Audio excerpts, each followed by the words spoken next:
बच्चों को बहुत सुधारा, बच्चों में बहुत विकास हुआ। अब बारी है कि अब क्षेत्र का विकास करे, कुछ समाज को सुधारा जाए। क्या कुछ उम्मीद के साथ आप खड़ी हुई हैं? मैं उम्मीद के साथ खड़ी हूँ कि वार्ड नंबर 50 की जितनी भी जनता है ना, वो हमें समर्थन करे और जो भी प्रॉब्लम है वार्ड 50 में उसे मैं पूरा करूँ। सफाई के ऊपर सबसे पहले ध्यान देना है। वार्ड नंबर 16 का कुछ एरिया ऐसा है कि आप जा भी नहीं सकते हैं। सारे लोग मुझे एक मौका दे ताकि मैं अपने क्षेत्र को बढ़िया से, अपनी लगन से, तत्परता से उस क्षेत्र का विकास कर सकूं। सीधा संवाद मैं 24/7 अवेलेबल रहूंगी। आप मेरे घर पे आइए, फोन अवेलेबल रहेगा ऑलवेज। आपके वार्ड की जनता आपसे सीधा संपर्क कर सके, इसके लिए क्या कुछ सुविधा देंगी आप? सीधा संपर्क करे, इसके लिए मैं खुद उसके घर में ही जाके मैं व्यवस्था करवाऊंगी। नमस्कार, आप देख रहे हैं स्वराज पोस्ट और मैं हूं आपके साथ सिमरन शुक्ला। आज डीसी ऑफिस में नगर निकाय चुनाव को लेकर जो नामांकन की अंतिम तिथि है और आज यहां पर काफी भीड़ देखने को मिल रहा है, क्योंकि जो प्रत्याशी रह गए हैं नामांकन के लिए आज वो अपने नामांकन को यहां पर करने आए हैं। इस वजह से आज यहां पे काफी भीड़ देखने को मिल रही है। तो आइए हम जुड़ते हैं यहां पे कुछ जो नामांकन करने आए हैं उस प्रत्याशी से कि उनका क्या कुछ कहना है और किस खास वादों, चुनावी वादों के साथ वो अपने मैदान में उतर रहे हैं। नाम क्या है आपका? मेरा नाम प्रीति प्रियंका टप्पो है। Ward number 50।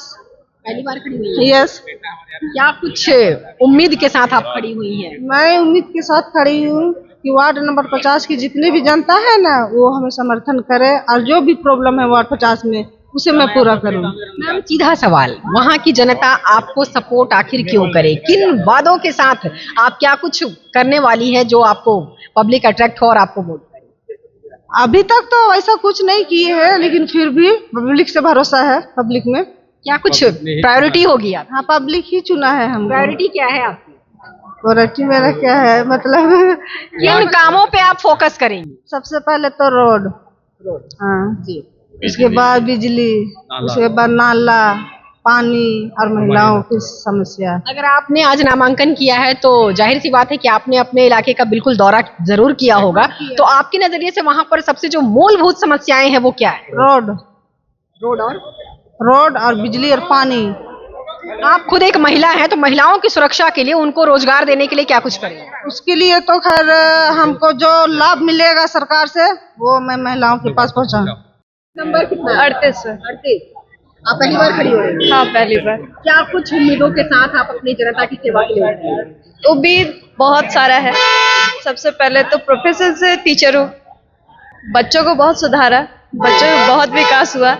अब बारी है कि अब क्षेत्र का विकास करे, कुछ समाज को सुधारा जाए। चलिए, आपने कहा कि आप टीचर हैं और बच्चों को बहुत सुधारा है, तो अब आप अपने एरिया में क्या कुछ सुधार करेंगे? मेरे एरिया में जितनी भी प्रॉब्लम्स होंगी, जो भी होंगे, वो उनसे पहुंचने से पहले मैं पहले खड़ी रहूंगी और वहाँ पर काम करूंगी, ताकि उनको एहसास हो कि हाँ, वो अपने घर से एक सदस्य को खड़ा कर रहे कि मेरे तक जितनी सुविधाएं हैं सब पहुंचे।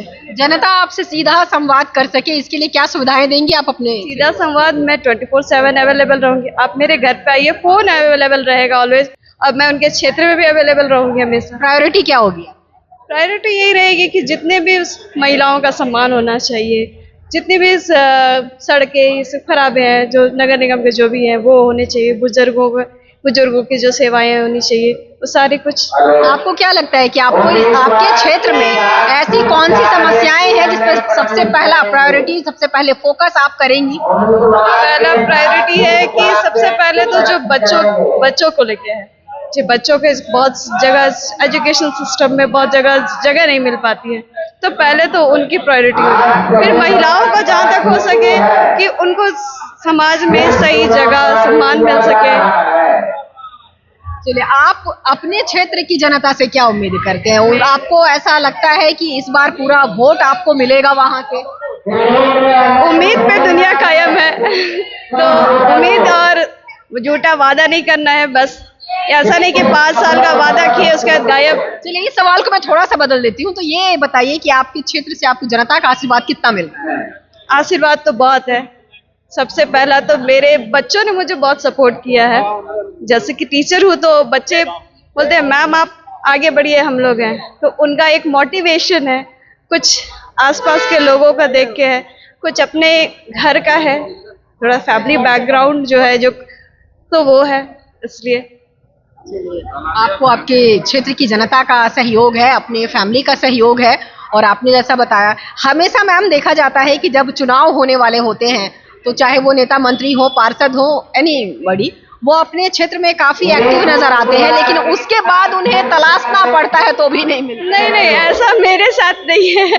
मेरे साथ ऐसा नहीं है। मेरा है कि हम थे चाहे नहीं है, बहुत सारे लोगों के लिए हम हमेशा उपलब्ध रहे हैं, तो उनको पता है कि मैं कहाँ उपलब्ध हूँ। और जैसे कि हाँ हमको ये दीजिए वो दीजिए उसके बाद करेंगे, वो वाला सिस्टम नहीं है। अच्छा, आपको क्या लगता है कि आपकी सबसे बड़ी आपकी चुनौती कहाँ मिलेगी आपको, आपके एरिया में किस चीजों को सुधार करने में आपको चुनौती मिलेगी? चुनौती सुधार करने में ज्यादातर लोगों की जो सोच है कि लेडी है, इस लेडी क्या करेगी, वो सोच से लड़ना है कि एक बार भरोसा करके देखिए, उसके बाद पता चलेगा कि कौन क्या कर सकता है। लेकिन इस बार मैम प्रत्याशियों में देखा जाए तो महिलाओं की संख्या ही बहुत ज्यादा है, इस पे आप कुछ कहेंगी? ये तो बहुत अच्छी पहल है कि चलिए कहीं तो बढ़ रही है, और ये अच्छी सोच है कि समाज सुधरेगा तभी सब सुधरेगा। बहुत बहुत धन्यवाद, हमारी शुभकामनाएं आपके साथ है। वार्ड नंबर 16 से इस वक्त रेखा जी हमारे साथ है। रेखा जी, बहुत बहुत बधाई हो आपको, बहुत बहुत धन्यवाद। क्या इस बार क्या नया लेकर अपने चुनाव के लेकर जनता के लिए क्या कुछ करेंगी नया? सबसे पहले तो मेरी सारी जनताओं को तहे दिल से मैं धन्यवाद करती हूँ कि वो लोगों का समर्थन है, तभी आज हम दूसरी बार वार्ड नंबर 16 से खड़े हुए हैं, क्योंकि उनको लगा कि शायद कुछ अलग होना चाहिए, क्योंकि लास्ट बार जो कमिटमेंट किया गया था वो प्रत्याशी वो मेंबर पूरा नहीं कर पाए। सबसे पहले तो पेयजल की व्यवस्था सबसे ज़रूरी है। भले ही सप्लाई वाटर आता है, लेकिन रेनी सीजन में क्या होता है कि नाली का पानी इतना बदबूदार पानी रहता है कि आप कपड़ा भी नहीं धो सकते हैं। बाल्टी में रखिए, किसी में भी रखिए, बहुत ही गंदा रहता है। और दूसरी बात ये है कि सफाई के ऊपर सबसे पहले ध्यान देना है। वार्ड नंबर 16 का कुछ एरिया ऐसा है कि आप जा भी नहीं सकते हैं, इतना गंदगी फैला हुआ है। जब पहले भी आप वहाँ पार्षद रह चुकी हैं तो आपने नहीं पार्षद नहीं रहे थे, उस बार जीत हासिल नहीं हो पाई थी। दूसरी बात, जीत हासिल के लिए सब लोगों का समर्थन है, और मैं चाहती हूँ कि कुछ सोशल वर्क जो सबसे जरूरी है, एक पार्षद होने के नाते सबसे पहले जरूरी है कि अपने वार्ड का सफलतापूर्वक एक एक चीज पे ध्यान देना और जमीनी स्तर से सब कुछ करना। चलिए, आप उस एरिया से बहुत अच्छी तरह से वाकिफ हैं, क्या क्या वहाँ पे मूल समस्याएं हैं, आपका बिल्कुल ध्यान है उस पर। तो आप महिला हैं, महिलाओं के लिए क्या कुछ करेंगी? सबसे पहले तो महिलाओं के लिए हम करना चाहते हैं पेंशन योजना।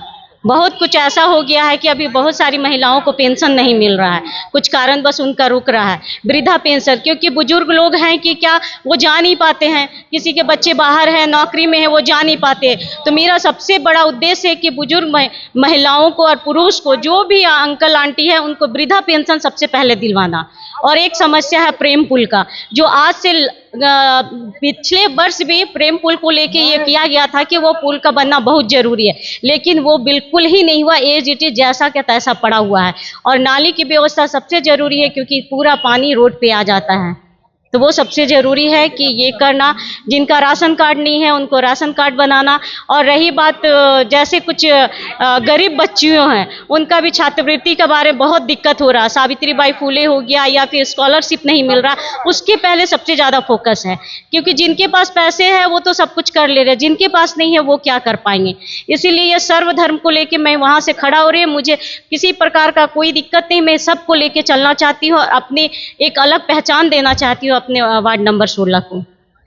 सबसे पहले तो आप अपना नाम और वार्ड नंबर बताइए। मेरा नाम हुआ मुन्ना लोहरा, वार्ड नंबर 52। पहली बार आप खड़े हुए हैं? जी, मैं पहली बार खड़ा हुआ।